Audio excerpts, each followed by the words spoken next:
when I saw people on the internet praising her last night, even Republicans, some Republicans, like, oh, that was a great speech. I thought, have you never actually seen an effective female public speaker? Like they mistake energy or like enthusiasm for effectiveness.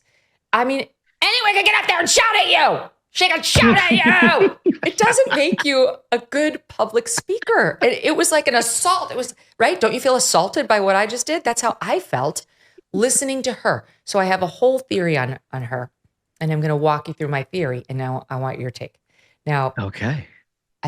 So I'm going to start with what I think she was going for, AOC, which this is what she was going for. Smug just made a reference to it, and it has to do with then regular Barack Obama before he ran for president in 2004 at the DNC. This is what made him a star, this moment. I say to them tonight, there is not a liberal America and a conservative America. There is the United States of America. There is not a black America and a white America and Latino America and Asian America. There's the United States of America. The pundits like to slice and dice our country into red states and blue states, red states for Republicans, blue states for Democrats. But I've got news for them, too. We worship an awesome God in the blue states, and we don't like federal agents poking around in our libraries in the red states. Okay, he would be canceled for saying that today. Yeah, you'd get booed off the stage if he said that. The convention, their convention today has these diversified groups meeting all day. The LGBTQ caucus and the Black caucus and the Hispanic caucus and there's not a white caucus. But anyway, okay, so that's Barack Obama, who was then an Illinois state senator in 2004, made himself a star. That's what AOC was going for. That's what they all go for. They fail. There's only one Barack Obama. There will never be another Barack Obama. I'm sorry, find your own style. You're not good at imitation. Here was AOC's attempt, and pay particular attention to the fake accent that comes in toward the end. In Kamala Harris, we have a chance to elect a president who is for the middle class because she is from the middle class. And I, for one, am tired of hearing about how a two-bit union buster thinks of himself as more of a patriot than the woman who fights every single day to lift working people out from under the boots of greed, trampling on our way of life. Ever since I got elected, Republicans have attacked me by saying that I should go back to bartending.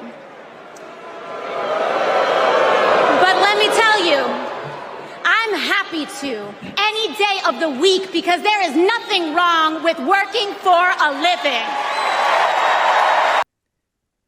Cool. Get me a skinny margarita. That's what she was going for. She was going for Barack Obama. But this is what she reminded me of. I mean, entirely. I give you Hilaria Baldwin. I want you guys to realize that we have 7 kids. Oh, no. And you being here to escort them to school and to be there when they come home is not good. So on a human level, not Spanish. You guys know I'm not going to say anything to you. You know that. So please, leave my family in peace and let this all play out. Okay? So let my kids come home and you stay away from them. Because they asked me, Mommy, what are these people doing? Wait. And it's a very hard thing She's not Spanish speaking. So please, go home. Because I'm not going to say anything and Alec is not going to say anything.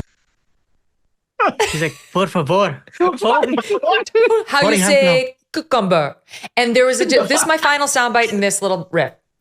So she was a cross between Hilaria, who went to a fancy boarding school in either Boston or Rhode Island and isn't Spanish at all.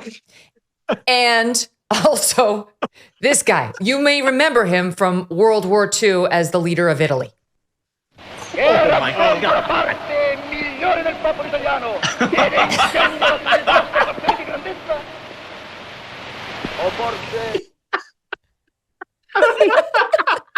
Megyn What do you think? is just breaking out the 50 Yeah, gallon. this is hot fire today. Wow. Agree or disagree? I'm conflicted about AOC. I agree. I agree with what you were saying, but I'm conflicted about sort of who she is and how I don't think there's anybody who better captures the ethos of today's Democratic Party than AOC. I mean, we may think it's absolutely ridiculous, but that is entirely consistent with everything that you see from the very top to the very bottom, from the center left to the progressive left. I mean, everything is captured by who AOC is. And I think this convention is actually a part of that, right? There's no real attempt to explain to the center of the electorate why it is that everything has sucked so bad under Joe Biden. It's basically inventing a new reality, throwing some yelling at you, telling you you're going to fight for stuff, and then just kind of expecting people to get in line behind somebody who's never gotten a single primary vote. Right? There's no incentive for them to correct, because if you followed Twitter last night, the media was just globbing all over her. They were saying how great she was, and this is the best speech ever. So why would they ever course correct? Because the feedback loop they get is just nothing but positive. Well, and she was sort of alluding to this dignity of work, which, like, I think is central to the American ethos. Isn't really a Democrat thing or a Republican thing. But instead of doing that thing and that thing alone, which everybody agrees with, she's like, working under the boot of greed. And it's like, well, when did this become a class struggle? This is a struggle session now because you work hard? And that's the thing. So I picked up on that. And I also agree with what Holmes said of how emblematic that AOC is of the party, because she's a fraud, right? Yeah. This is someone who grew up in one of the most expensive parts of New York, right? Saying that, oh, we're going to fight back against the boot of greed, because she's just paying lip service to that stupid socialist foot soldiers that they need out there to be a threat. That, hey, listen, if you don't vote our way, there's a reason that businesses get boarded up on election day. You know, she's completely been absorbed by the party establishment in her short time of getting elected, winning that primary. She's now been brought in to, okay, you can give a convention speech, and she's mad that she gets chased down by these Gaza protesters when she's trying to watch a movie at the theater. She's like, I'm watching a movie at the theater. Can't you save your genocide talk for some other time? Yeah. She's no longer some kind of like Sandy a grassroots from fighter. Westchester. That's Exactly. AOC is Sandy from Westchester. Now she's suddenly like Latino. Speaking from the Bronx.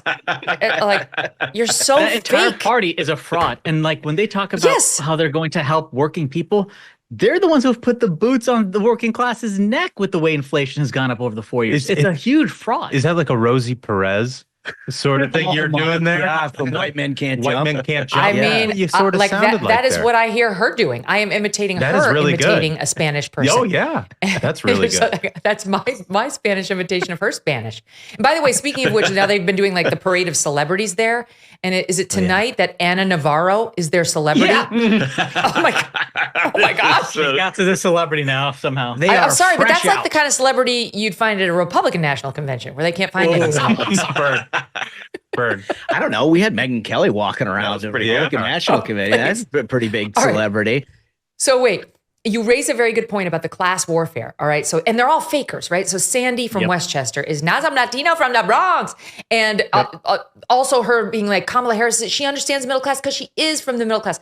So Kamala Harris's dad was a professor at Stanford. Her mom had a PhD from Berkeley. So she may have grown up in a duplex because the mom wasn't rich and they got a divorce young, but that doesn't make her some sort of middle class champion. She's been making hundreds of thousands of dollars on the taxpayer dime ever since she got out of school. So I hate the rewrite. Like, she's actually not some poor, pull herself up by the bootstraps. It's like, you know how many actual working class people would love to have had parents double PhDs, a respected, PhD scientist and professor at Stanford, and she still gets to run around and say like, I'm just like you. Okay, so they're fake. As a kid, you loved eating cereal, right? But as an adult, you don't want all that sugar. And most cereals don't have the protein you want or need.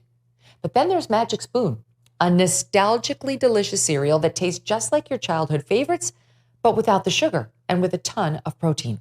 And now Magic Spoon has turned their super popular cereal into high protein treats that are light, crispy, and taste just like those classic crunchy cereal bars. Magic Spoon's brand new treats are so delicious and can serve as a before or after gym snack. Magic Spoon's treats are an easy way to get 11 grams of protein, that's good, on the go. And for the first time ever, Magic Spoon treats are available in grocery stores now with delicious flavors like marshmallow and chocolatey peanut butter. Get $5 off your next order at magicspoon.com/MK, or just look for Magic Spoon in your nearest grocery store. That's magicspoon.com/MK for $5 off. Magic Spoon. Hold on to the dream. Thanks so much for watching. If you like what you just saw, hit the subscribe button for more clips and full episodes.